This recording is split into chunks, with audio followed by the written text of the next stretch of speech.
આજે સુંઢિયા ખાતે સાર્વજનિક મુક્તિધામ ટ્રસ્ટ દ્વારા આ મુક્તિધામમાં વિશ્વ પર્યાવરણ દિવસના નિમિત્તે આજે વૃક્ષારોપણનો જે કાર્યક્રમ રાખ્યો છે.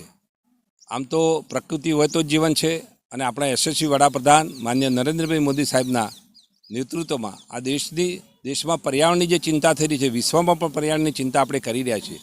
એના ભાગરૂપે એક આ સુંઢિયા ખાતે મુક્તિધામના અહીંયા કાર્યક્રમમાં ઉપસ્થિત રહેવાનો મોકો મળ્યો અને એ કહેતા મને આનંદ થાય છે કે વૃક્ષનું પણ એક આપણું સૂત્ર આપેલું છે માનનીય નરેન્દ્રભાઈ મોદીએ કે એક પેડ માં કે નામ, એ વાત લઈને આજે વૃક્ષારોપણ અહીંયા કરી રહ્યા છે. અમારા અહીંયા માન્ય શ્રી કેશુભાઈ, અમારા જિલ્લા પંચાયતના સદસ્ય બેન ભાવિશાબેન અને અહીંયા સૌ અહીંયા ટ્રસ્ટી મંડળ એમનું પણ ઉપસ્થિત છે. અને સરસ અહીંયા વનરાજી પણ વિકસી છે, એક સરસ વાતાવરણ બન્યું છે અહીંયા. અને આ મુક્તિધામમાં આમ તો દરેકને આ દિશા તરફ જવાનું જ છે, અંત તો મુક્તિધામ તરફ દરેકનો છે, પણ પર્યાવરણ જળવાય અને આવનારી પેઢીને પણ આપણે સંદેશો આપીએ એવું અહીંયા અમારા માન્ય કેશુભાઈ, જિલ્લા ભાજપના પૂર્વ પ્રમુખ, અમારા આગેવાન જે અહીંયા કરી રહ્યા છે, એમના નેતૃત્વમાં એમનું ટ્રસ્ટી મંડળ એમને અભિનંદન આપું છું. કારણ કે જે એક પેડ માં કે નામ એ સૂત્ર સાર્થક અહીંયા આ મુક્તિધામ ખાતે નિજ ધામમાં અહીંયા સુંઢિયા ખાતે થઈ રહ્યું છે. કેશુભાઈના નેતૃત્વમાં આ બધી ટીમને અભિનંદન અને ધન્યવાદ આપું છું.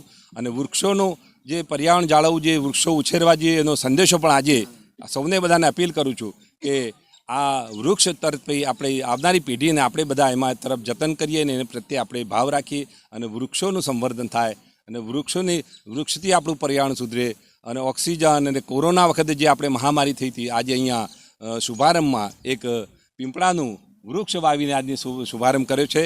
તો સમગ્ર આમની મુક્તિધામની ટીમને અભિનંદન આપું છું. સાર્વજનિક મુક્તિધામ ટ્રસ્ટ સંચાલિત સુંઢિયા નિજધામ ખાતે આજે પર્યાવરણ દિવસે, વિશ્વ પર્યાવરણ દિવસે એક વૃક્ષો રોપણનું કાર્યક્રમનું આયોજન કરવામાં આવ્યું અને વૃક્ષોના સંવર્ધન માટે અને વૃક્ષોની ઉપયોગિતા માટે જાહેર કાર્યક્રમ રાખવામાં આવ્યો. આવનાર આગંતુક મહેમાનોએ વિશ્વની અંદર વનસ્પતિનું શું મહત્ત્વ છે, વૃક્ષનું શું મહત્ત્વ છે અને તેનું આપણા જીવનમાં શું મૂલ્ય છે એની બધી વિગતવાર માહિતી આપવામાં આવી. અને 300 જેટલા પાંજરાઓમાં અને પોતાના મૃતકોની યાદીમાં વૃક્ષો વાવી આખું વર્ષ એનું સંવર્ધન કરવાની યોજનામાં આજે સહભાગી બધા દાતાઓએ સાથે રહી આ કાર્યક્રમની ઉજવણી કરી. ગાયત્રી યજ્ઞનું આયોજન કરવામાં આવ્યું અને બધા સર્વે લોકોએ ભેગા થઈ ફ્લાવર ડ્રોપિંગ કર્યું તથા ડ્રોન દ્વારા આ ચારે બાજુ બીજનું 20 થી 25 એકર જમીનમાં ડ્રોન દ્વારા એનું સીડિંગ ફ્લાવર ડ્રોન કરવામાં આવ્યું.